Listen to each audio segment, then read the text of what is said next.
bench bridge, sometimes also called a bar hip lift or hip extension or hip thrust.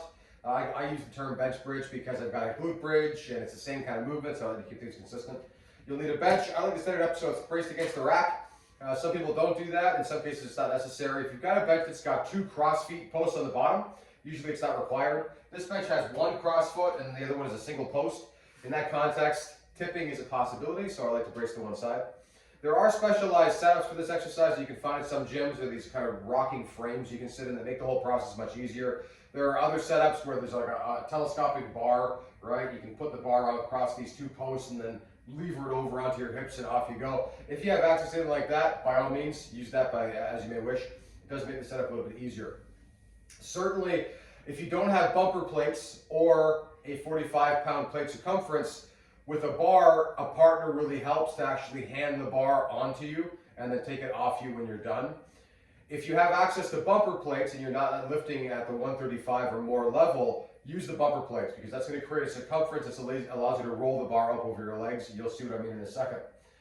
Another way you can set this up is with a Swiss bar. You can put a Swiss bar onto posts on a rack and then use that as your brace. That's actually a really sweet setup, but most places it's just too much of a pain in the ass. So I'll show you the standard version. So you're going to sit on the bench, or sit on the floor, sorry, with your back against the bench. You want to be reasonably upright. You don't want to be arched out too far, right? So in terms of where the bench is contacting your back, somewhere below the line of your scapula is nice. So in my case, the edge of this bench is right just below where my shoulder blade ends. That's a nice landmark position.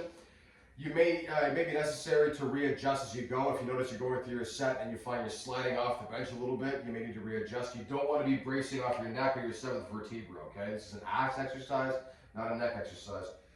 Once you sit, you're sitting in position, you're going to grab the bar, and this is what I mean when I say the circumference makes things easier, right? So bumper plates are all that same 45 size circumference. So even if you're lifting, say, 65 pounds, you can still just roll it on. So wherever you can, use bumper plates for this exercise, or I guess just be strong enough to use 45s. So I'm going to roll this up, and now this is kind of the tricky spot, right? I'm going to pull my heels in a little bit, brace my core, my glutes, arch up just enough that I can pull my legs back into position, and then sit myself back down where I need to be. When I'm at the top of the movement, I want to have my knees at about 90 degrees, so heels straight down from the knee. The bigger your gut is, the harder this is going to get. Right now, I'm pretty gutty, so it's making things a bit more challenging for me. You're going to press the bar down as you come up. Keep your chin partially tucked. Keep your lats tight. Keep your spine straight. Tight core on the exhale. Drive up. Press into the bar. Note at the top of the movement, my knees at 90 degrees. Toes are straight forward. Pushing the bar down so it's supported on my thigh or on the bone of my pelvis. Not on my core, okay? Not on my core. I'm not arching my head back. I'm keeping my chin tucked, I'm keeping my sternocleidomastoid engaged. I'm not allowing too much of a spinal arch. I'm focusing on a neutral hip position with a tight ass. Inhale as you come down. Exhale, drive up. Inhale. Exhale, drive up. When you're done, simply come on down.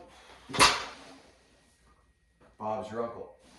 This is an excellent exercise for engaging and activating glutes. It's a great strength builder, works as a great accessory for things like deadlifts and squats. Not the greatest mass builder for the glutes, given the fact that there's not a crazy stretch at the bottom of the movement. You'll still build some size.